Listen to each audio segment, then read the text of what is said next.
Hello team, welcome to another ATP Geopolitics video with myself, Jonathan MSP. It's Ukraine War News Update. First part thereof for the 9th of May 2024. Let's get straight to where we normally start. Ukrainian General Staff figures for the Russian losses for the day before. All the usual caveats apply, of course. You can find them in the description to the video below. We have a tremendously high number of personnel lost. That is over double the average. That is huge. It's 1,300. The highest number we've had is 1,380, so this is really the upper end of the range for the Russian losses on a daily basis. There must be some pretty horrific stuff taking place along the front lines, or maybe strikes on troop accumulations. But things are obviously not, well, I say obviously, if we assume the general staff figures are at least somewhat correct, then yesterday was one of the worst days of the entire war for Russian troop losses. 11 tanks is a pretty big loss. It doesn't sound huge, and we have seen far higher than that, but it is above average. And at this stage, where I think the Russians are probably going to be struggling at least somewhat for tanks, I think 11 losses is a bit of a problem, as is 35 armoured personnel vehicles, goodness me, and 23 artillery systems. Both of those are well above the averages. The average for artillery systems is about, 15 and a day, and the mean average for APVs is 16 a day. So you can see that this is, and I think the average for tanks is 8 a day. So all of these above average, and personnel as well, of course. Multiple launch rocket systems, one of those lost. One anti-aircraft warfare system, which is above average, just losing one. It's about 0.9, I think. We have 69 vehicles and fuel tanks. Again, really heavy losses in that category, and 8 pieces of special equipment. So this is a very good day for the Ukrainians. And of course, one of the main caveats is we don't know what the Ukrainians have lost over the last 24 hours. But we can be fairly sure that it won't be as many vehicles as the Russians here. They are on the defensive, the Ukrainians, so they're unlikely to be pouring vehicles into those defensive positions. However, when we look at the socials from Andrew Perpetua's lost statistics, it's not quite parity, but about 1.5 times the losses of Russian to Ukrainian losses there. That is not as good as Ukraine need it to be, but of course there isn't, as I've discussed with you guys before, there isn't necessarily a correlation between these figures and the daily figures. There will be a time lag between what we see claimed by the general staff and what we see filtering through onto the socials, and then often you get big dumps from individual videos that might have dozens and dozens of strikes in one single video as a montage. So nonetheless, I think over time this does give us a sense of what is taking place on the front line. Now, so we do have some problems for the Ukrainian losses here, as in there are some fairly high value targets taken out or damaged. First one is an AIM-132 ASRAAM launcher. That could be one of the UK provided Supercat chassis with the ASRAAM air-to-air missiles loaded on top. That is, I've not seen that, but again, look at the first 4 here: Lancet, Lancet, Lancet, Lancet. Commander control vehicle. These are going to be slightly further back from the front line, as in, it's not going to be a Bradley fighting along a tree line. So you've got an air defense system, you've got a command truck, a crane truck engineering vehicle, and then a couple of howitzers.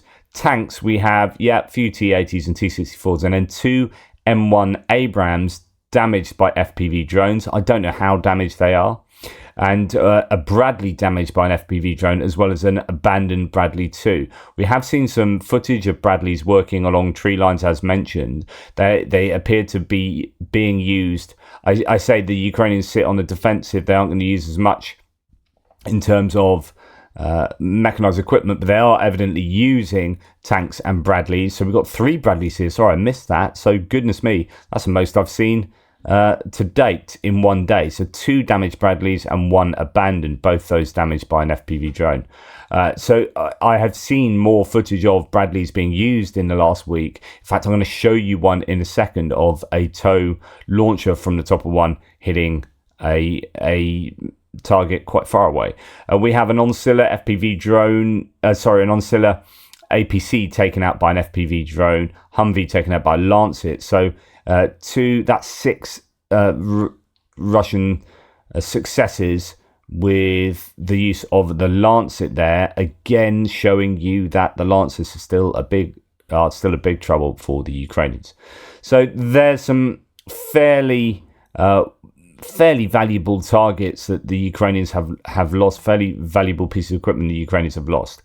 Russians, we've got a Tor M2, that's an air defense system taken out there, destroyed. A couple of bits of surveillance equipment, a boat damaged, a TOS-1A thermobaric launcher damaged by a night vision FPV drone attack. Another tracked garden shed, this time abandoned. Those are the tanks with the corrugated iron and whatnot built on top. We have another T-90M damaged by a Baba Yaga octocopter, and other tanks as well, destroyed and damaged. Some infantry fighting vehicles, a range of those BMPs, BMP 123 and BTR 82s, a number of APCs, a few trucks, a whole load of motorcycles taken out by drone drop bombs. I think that's from that montage that I referenced either yesterday or the day before, where there are quite a few motorcycles in that, but it may not be. I haven't checked the source for those. But as you can see, quite a bit of equipment the Russians have lost. A few high-value pieces like the T-90M, TOS-1A and a Tor, both destroyed and damaged, but the Ukrainians have lost, I think, some pretty valuable bits of kit there themselves. Talking about vehicle losses, reporting from Ukraine's video, and go and support reporting from Ukraine. They are having some issues with having YouTube taking down some of their channels. Seems to be some issue with having breaking the rules of YouTube, the terms of service, with regard to having translations of their videos, like other language channels, because you shouldn't really replicate content and put it out again. But they also advise, YouTube themselves advise about translating, and you got people like Brian Tyler Cohen and loads of other channels have translations of their, say, political analyses. BTC has like a Spanish language version of his channel, which is just taking the content and then putting it out in another language. So you are replicating the content, but you are changing the language so that other people can watch it. It's not like, so I don't understand what's going on with reporting from Ukraine, but they are having some real issues with YouTube, and I don't know whether bots and trolls are gaming the system there. But anyway, in one of their recent videos, they talk about Tonyenka, which is just a small village in the Avdiivka salient, where the geolocated OSINT work has shown 77 Russian equipment losses and 5 Ukrainian losses. So this is another bit of evidence to suggest that when the Russians attack, when either side attacks, you're going to use more mechanized equipment than the defenders, generally speaking.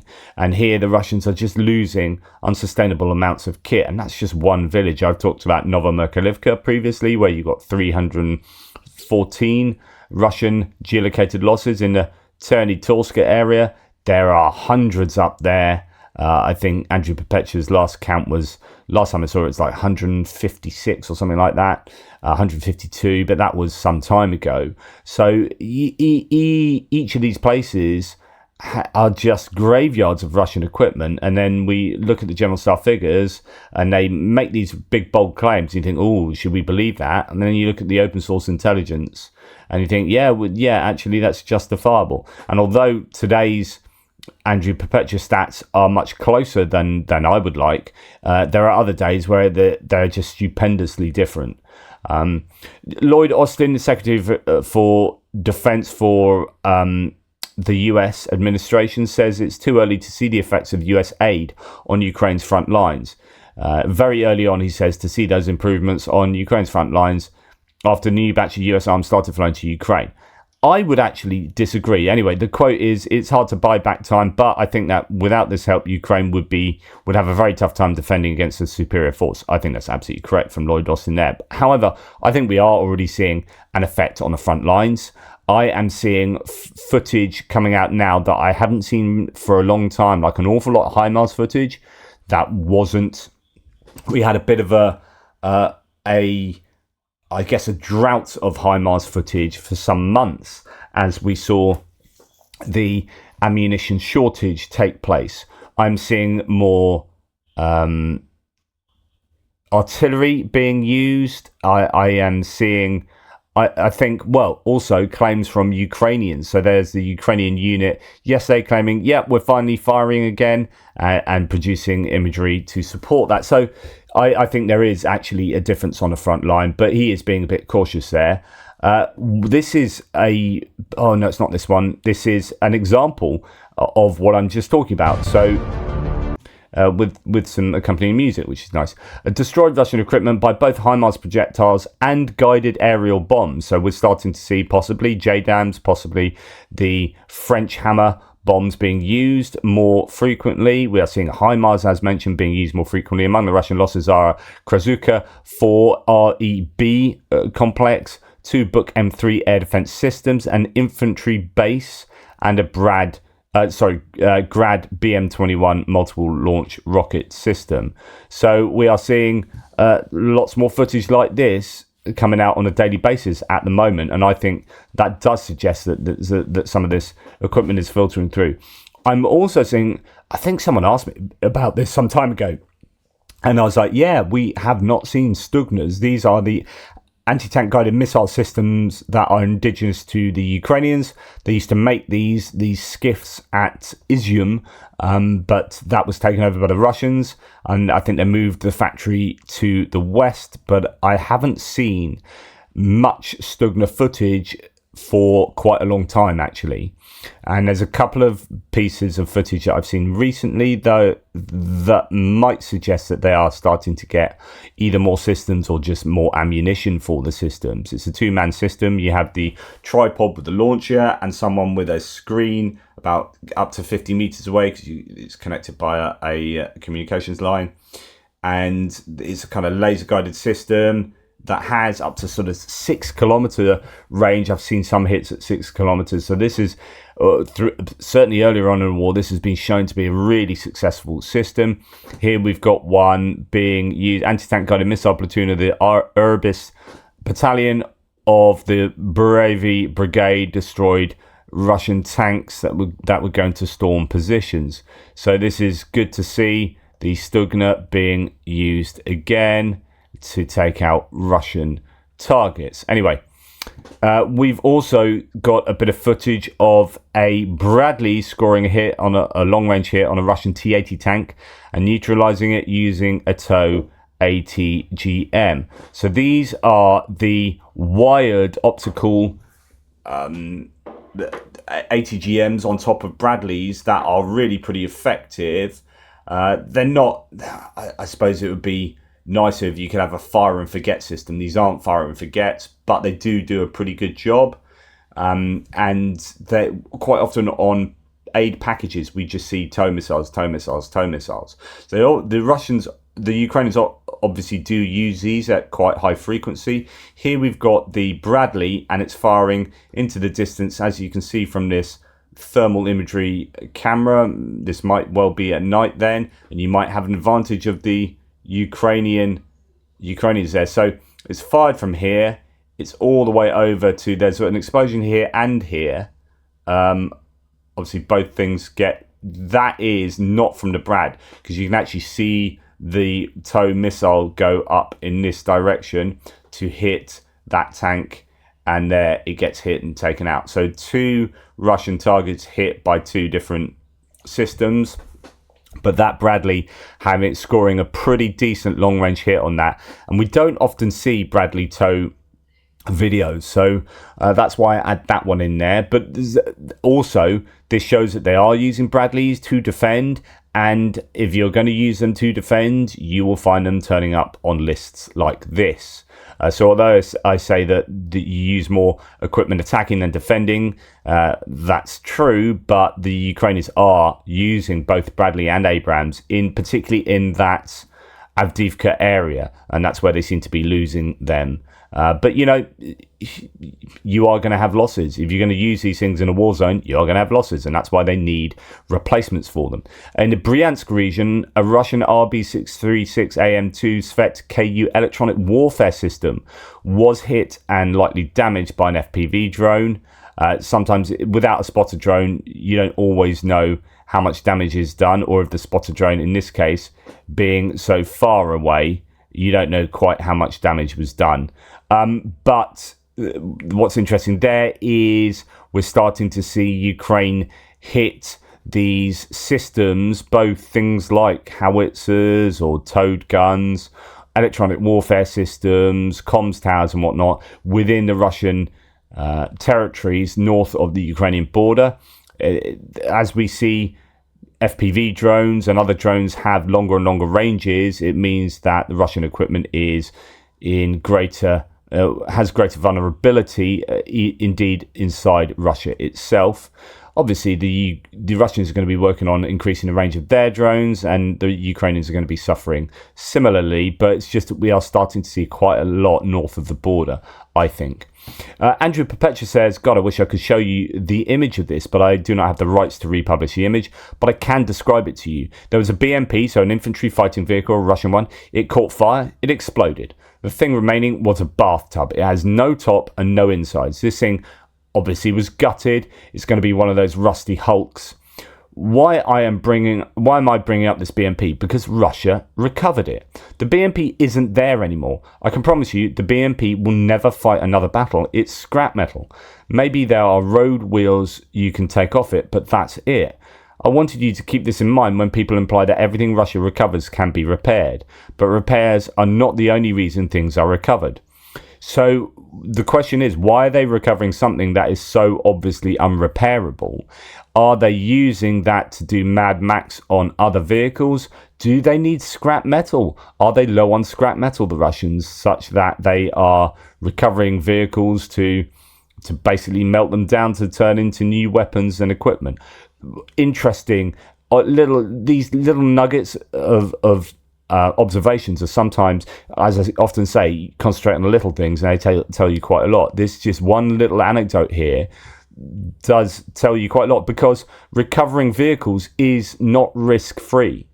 That's a dangerous pastime. We've seen a number of recovery vehicles get taken out by the Ukrainians. So it's a fairly risky pastime. Why are you recovering vehicles that are completely unrepairable? Hi Mars here gives another look at the stockpiles, the deep stocks of the Russians with regard to towed artillery. Russia has severely depleted one of their largest towed artillery storage bases. In updated images, it is visible that they have removed about 60% of the stored guns, and half of the remaining guns might well be unusable. Data and IDs below. So this is a Google Earth image, actually a more recent one. So we've got 2020 before the war and 2024 after the war, going down from 1,870 to 755. So they have 40% of what they had pre-war in one of the largest towed artillery bases. Interesting commentary on Shoot and Scoot from Andrew Perpetua in his live stream last night. He was talking about why do people keep talking about Shoot and Scoot. It's not really a thing. He was quite damning about the idea that actually it's effectively used, because Shoot and Scoot is where you have mobile artillery like a HIMARS and like self-propelled howitzers. I think there might be a difference between his claims last night with HIMARS and self-propelled howitzers, but the idea is you shoot and then you get out of dodge, because the enemy have got counter battery fire and they can detect where you are firing from and they can hit you. But his point was that the most vulnerable a self-propelled howitzer is going to be is when it's on the move. That's when you're most detectable by drones. If you're hiding in foliage, yeah, eventually you can get found and often do get found, as we can see by lots of footage, but it's not as risky as moving. And so Shoot and Scoot isn't as beneficial as one might think. He says what we're seeing a lot of is howitzers, barrels buried essentially in sort of bunkers or revetments and whatnot, and either protected or very heavily disguised.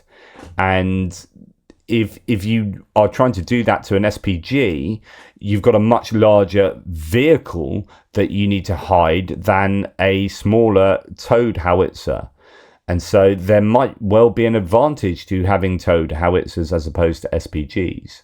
So there are some interesting arguments around that. I mean, I was looking into shoot and scoot on Wikipedia. There isn't too much on it, but it is a thing. It's not like it's completely made up. But I guess there will be certain piece of kit like the HIMARS where it is so mobile that it has the advantage of, you know, being able to get out of dodge pretty quickly, and the Russians don't necessarily have the equipment to be able to take that out while it's on the move. The question is, can they track it until it stops and then take out where it stopped? It's got to stop somewhere. It can't continually keep moving. So yeah, there are vulnerabilities to moving for sure. So shoot and scoot will have advantages and disadvantages. But anyway, point here is that towed howitzers do still have their place in the war, but the question here is how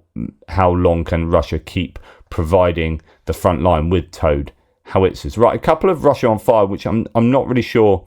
This seems very much like it would be subterfuge or something. So a big fire tonight in a port in Russia. Pleasant though any damage to the infrastructure of the terrorist state may be, this is happening in Petropavlovsk, Kamchatsky, over 10,000 kilometers away from Ukraine. So just the usual smokers damaging the seaport. That's a really big bit of port infrastructure. It appears on fire. Who knows how it started, but it's a long way from the front line, so it's not going to have been hit by a drone or anything.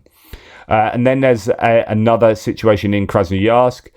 This is, again, it's suspected gas cylinders exploding, says Tim White, but the reason was unattended grass wildfires which spread to houses and sheds in the village of Peschanka. 2 houses have been destroyed. So this is wildfires causing gas cylinders to explode. I talked about wildfires the other day being potentially quite a threat to Russia this year, because usually the Russians would use conscripted soldiers in peacetime in the summertime to deal with the wildfires. So they had the sheer manpower to be able to cover vast swathes of Russian land to cope with the wildfires. But if all of those soldiers are being deployed at the borders of Ukraine in the Ukraine war or into Ukraine itself, then wildfires could become a really significant threat.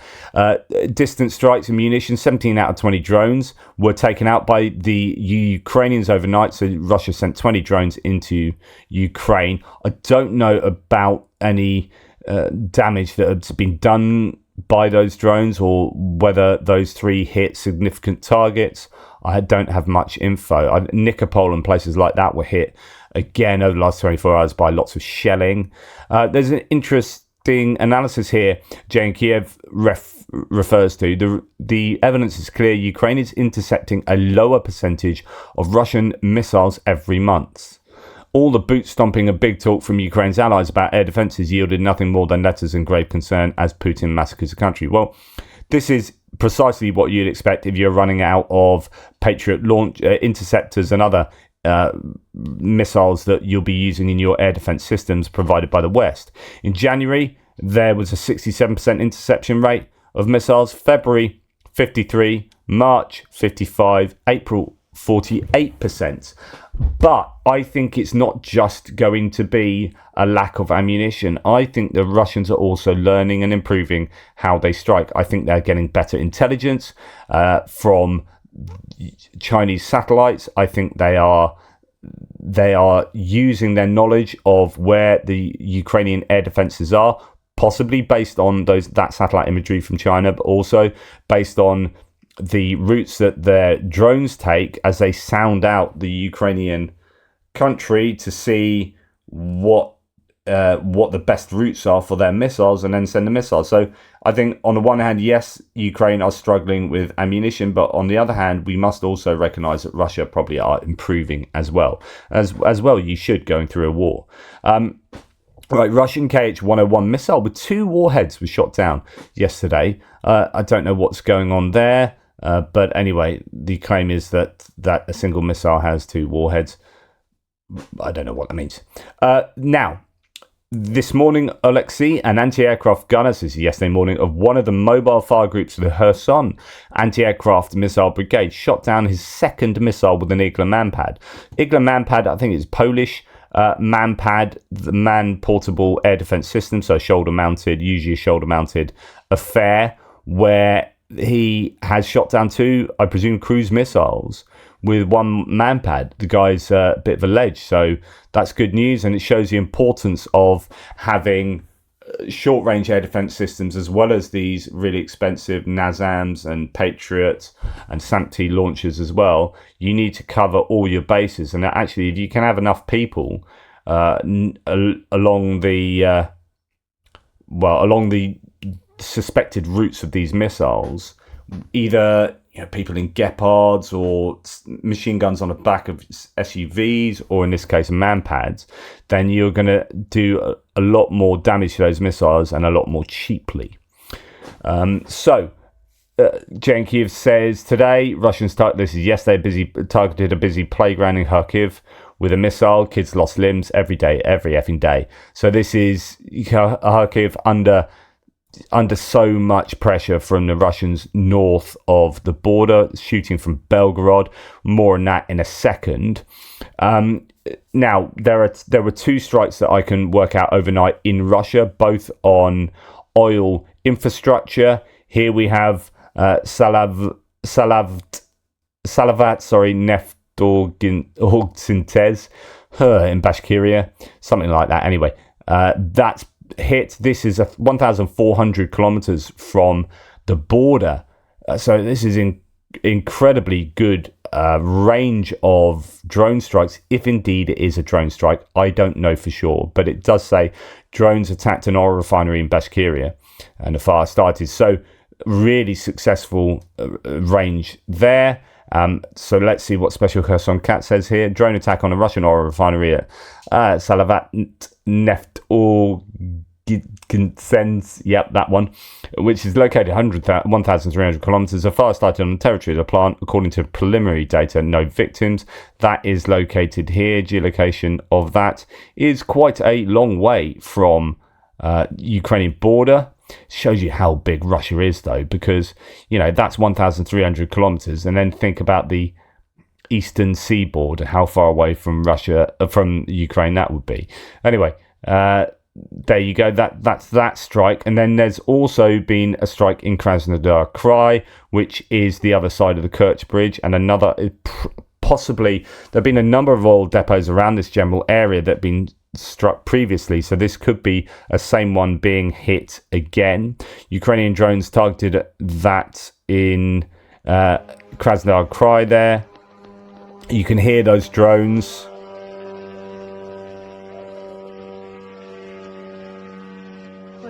Very much sounding like those the Shaheeds, really. Petrol engines, mopeds in the sky, and there you go. So there's all that kind of stuff you can hear. There's burning, videos of the refinery or the oil depot burning. Not refinery, it's a depot. And that is what it should look like. What it looks like now, I'm not so sure. So that happened in Yurovka in Krasnodar at 3 a.m. in the morning. Red Sky at Night, Shepherd's Delight, or something. But anyway, that is two oil depots being hit, and indeed one is still burning. One big oil tank visually taken out, says no reports. Quote, about 6 drones were suppressed, is the claim from the Russians, but several fell on the territory of the oil depot. As a result, a fire started and several tanks were damaged. How convenient that the drone just happened to be suppressed and fall on the very target it was aiming for. There were no casualties and damage control continues, the Anapa mayor's office confirms.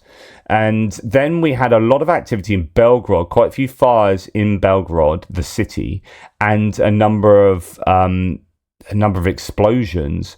I don't really know what's going on there because Ukraine aren't going to be in the business. It's not in their best.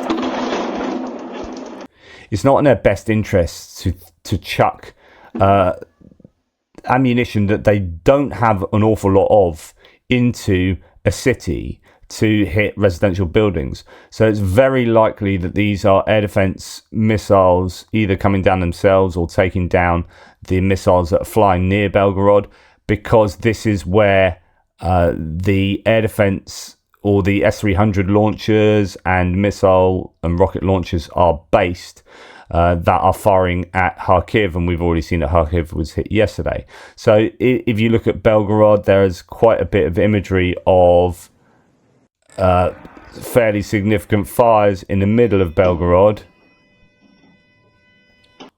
and you can hear air raid sirens going off. So quite what caused that exactly and what was going on needs to be established.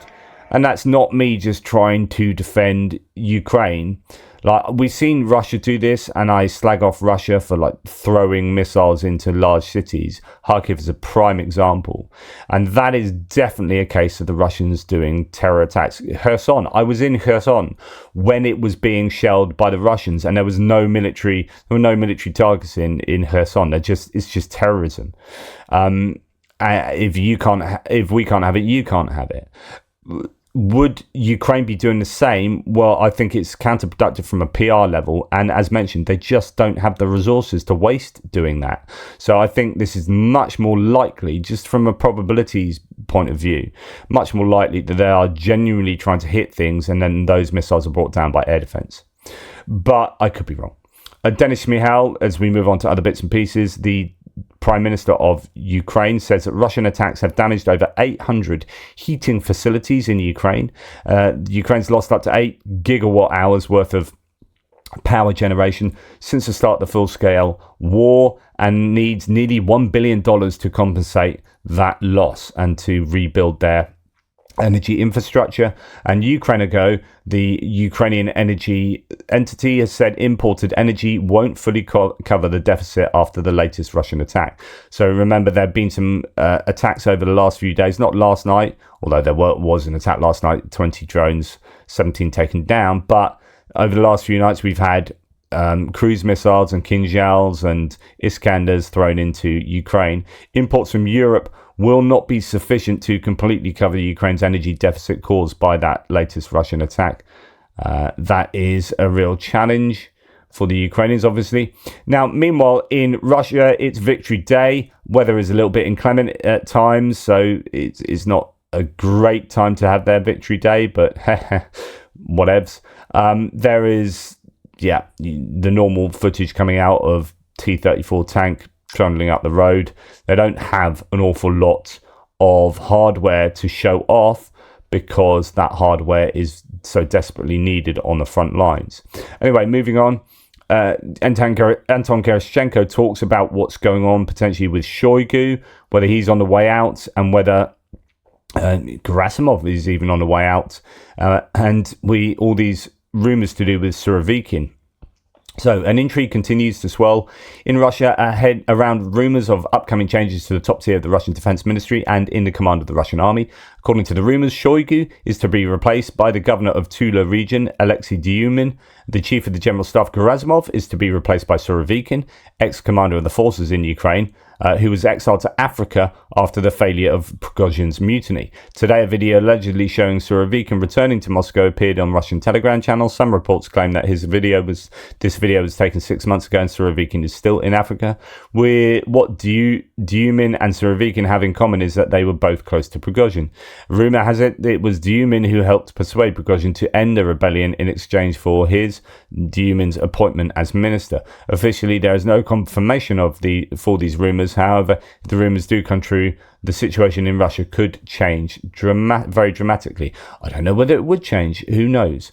And then Russian media reporting that Surovikin will return from exile after May the 10th. He's expected to attend a number of formal events. Surovikin rumoured to be the candidate, as mentioned, to replace the chief of staff. There are also strong rumours that personnel changes in state corporations, specifically strategic ones such as Gazprom and Rosneft, are also on the cards. So who knows what's going to happen? This is more likely a reflection that things aren't going as well as possible. You don't fix what ain't broken. So the assumption there would be that actually the Russian military command and possibly the war footing, the economy on its war footing, is not functioning as well as Putin would like. Ukrainian command have decided to restructure the strategic reserve of the Ukrainian armed forces and create the 11th Army Corps on its basis. It will consist of 4 mechanized brigades, 1 artillery brigade and 1 tank brigade.